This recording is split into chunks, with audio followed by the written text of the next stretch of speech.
Senator Royce West of Dallas, thank you so much for joining us. As you know, the special session begins, and redistricting is one of the main items on this special session call. And so I'm wondering, how big of a fight is this going to be? Well, again, I have not looked at the entire proposed map, but you can begin to see that there's cracking and packing, which is traditionally done. Now, what do I mean by that? Where you have opportunities to be able to spread ethnic minorities out so they can have more of an input in surrounding districts, we're packing them. We continue to pack them. There's the ability to get, as an example, an Hispanic senatorial district here in this area. So we should be able to do that given the population growth here in the state of Texas. You look at Senate District 10, which is Beverly Powell's district. That is a minority opportunity district, and they've completely decimated that district where it will be improbable for a Democrat to win, yet alone a person that is the choice of the voters in the current district. And what about your district? Because the boundaries are changing a little bit as well. Well, the boundaries are changing, and there's still some work to be done with the district. And if we can get that work done, I think the citizens of the district will be pleased. And the reality is they can elect someone of their choice. And the other map that a lot of people are waiting for, there are a whole bunch of maps, obviously, but the congressional map has not been released yet. And Texas, as you know, stands to gain 2 congressional seats. So what would you like to see happen as it relates to, should North Texas get one of those seats? Absolutely. North Texas should get one of those seats. And the fact is, it should be a seat where an Hispanic can win, and we can still maintain the districts that we currently have. What I don't want to see happen is that the powers to be turn around and try to take both of the congressional seats, given the fact that we've had this tremendous growth in the ethnic minority community in the state of Texas. It should be a Democrat, it should be a Republican. You should be looking at a Democrat and a Republican. Frankly, I'd like to see both seats go to Democrats given the growth, but the realization is that you have a Republican majority, and obviously they will make certain that they do everything in their power to get at least one of those congressional seats. So let me ask you, because we have seen the northern suburbs in Dallas, the Dallas area, so Collin County, Denton County, have enormous growth over the past decade. We've also seen Hispanic growth, Asian growth, African-American growth larger than whites as far as the population growth. And I'm wondering, does this have to be, or should this be a case of who is growing or where the growth is for adding a congressional seat? It should be a combination of both, to be honest with you, in terms of who's growing and where the growth is. When you begin to look at Dallas County itself, you begin to see that, yes, we've lost some Anglo population, but the Hispanic population has grown tremendously. You look at Arlington, you just kind of see the same thing. And it's time for us to put a congressional seat here in the Metroplex, one of the fastest growing areas in the entire country. We should put one in here in the Metroplex where an Hispanic has an opportunity to be able to win it. If Congressman Vesey's district fit that bill last time around, right? District 33, because it extends from Fort Worth all the way to Dallas. So that was your Metroplex seat. So if somebody from the northern suburbs says, hey, we've got all the growth here, shouldn't it be up there? What would you say? I'd say the same thing I just said a few minutes ago. Congressman in that seat for the past 10 years, he should stay in that seat. There's the ability, given the growth in the Metroplex, to have another House seat where an Hispanic should be able to win. And that's what we should do. Do you see this going to the courts? Come on, Jack. You've been around long enough. You know this is going to the courts.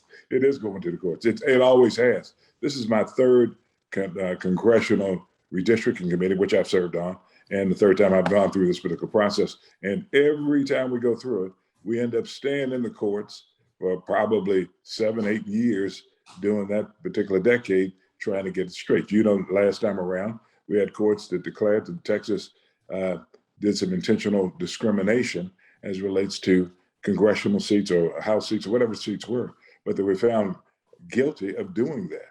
And hopefully they'll change this time. And the tone has been, well, we're not going to talk about race. We're not going to talk about race.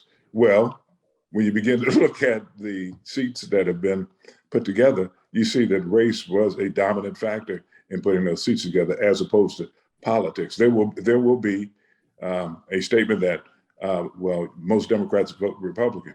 Well, I mean, Democrat. Most ethnic minorities vote Democrat. Yes, they do, and they're going to say that's all. The map drawers will say that's all. That's what was used.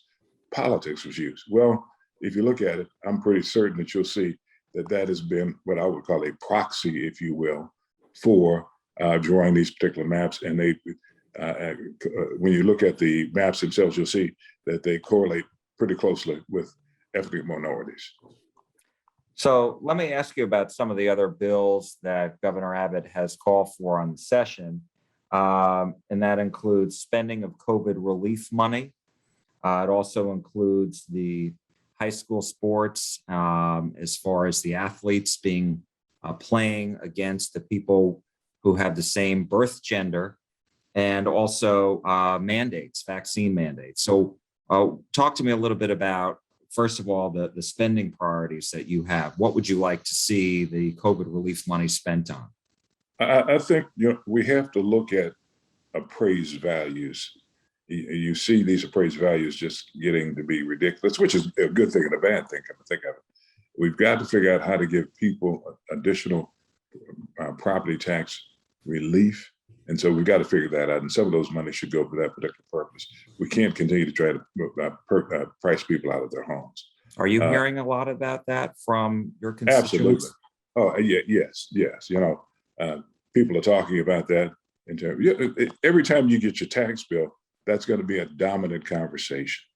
And it has been in the 23rd Senatorial District, just like in many other districts. So I'll be supportive of something that makes sense in terms of getting relief for people. One of my top priorities is, about food deserts, Jack. I think you've done stories on food deserts. We have the opportunity now in order to do something about that. And so we're working with the governor's office and other leadership to figure out whether or not we can put monies into the budget to incentivize grocery stores to go to some of these food deserts in order to provide the relief that's needed there. What do you make of the transgender sports issue?